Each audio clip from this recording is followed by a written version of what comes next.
La parole est maintenant à Monsieur Loïc Hervé du groupe Union Centriste. À vous, chers collègues, au président Hervé.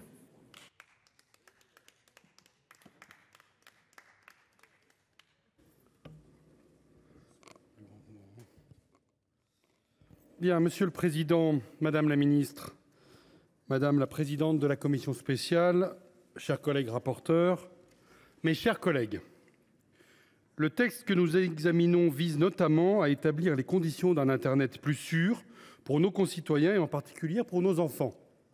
Dans ce combat, nous nous sommes heurtés à une double muraille qui tient à la fois aux limites technologiques, bien sûr, mais surtout à l'impérieuse nécessité du respect plein et entier du droit européen. Nous avons en effet été rappelés à l'ordre par la Commission européenne qui a adressé 2 avis circonstanciés à la France après le vote du texte par les députés.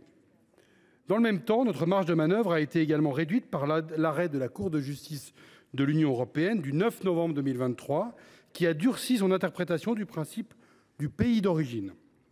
La commission mixte paritaire a dû, en responsabilité, prendre en compte ces contraintes pour ne pas mettre notre pays en position délicate vis-à-vis de Bruxelles.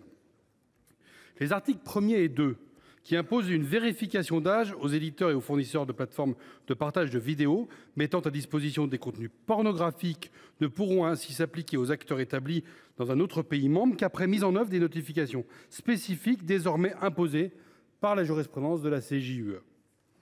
Malgré ce cadre étroit, nous avons réussi à intégrer des dispositions qui accroissent les protections dans l'espace numérique.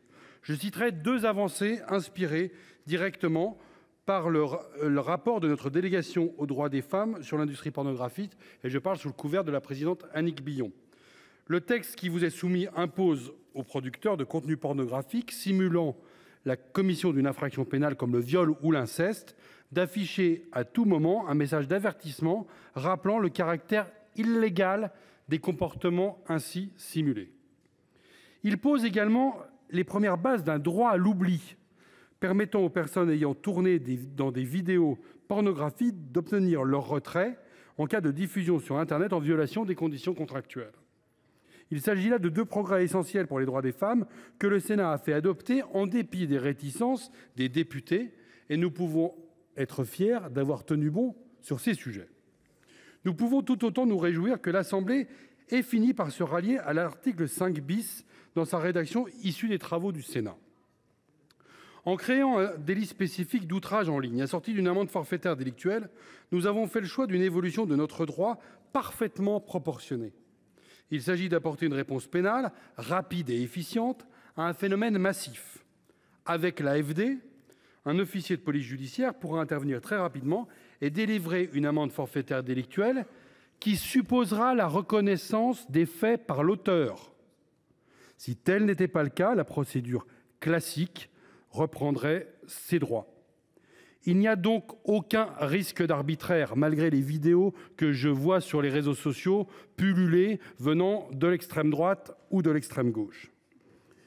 Le texte précise clairement que seuls les contenus diffusés au public sont concernés, puisqu'il fait explicitement référence aux réseaux sociaux et aux plateformes en ligne. Là encore, ceux qui ont critiqué un projet qui allait censurer les échanges privés se sont trompés, et je tiens bien à les rassurer, ce n'est ni l'objet ni l'effet de l'outrage en ligne. Au gouvernement maintenant de se saisir de ce nouveau dispositif et de le mettre en œuvre, même s'il fut adopté contre son avis.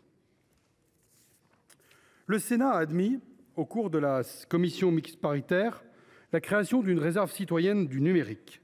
À quoi servirait-elle si elle ne contribuait pas à lutter contre les comportements illégaux en ligne et à constater la commission d'un outrage en ligne?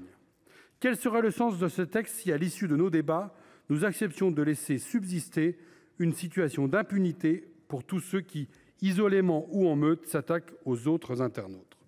Enfin, quel serait le message passé aux Français si vous ne souteniez pas à nos côtés que ce dispositif est évidemment pleinement conforme à la Constitution, comme l'est l'outrage sexiste et sexuel qui permet de lutter contre le harcèlement de rue et dont l'outrage sexiste reprend presque mot à mot la rédaction?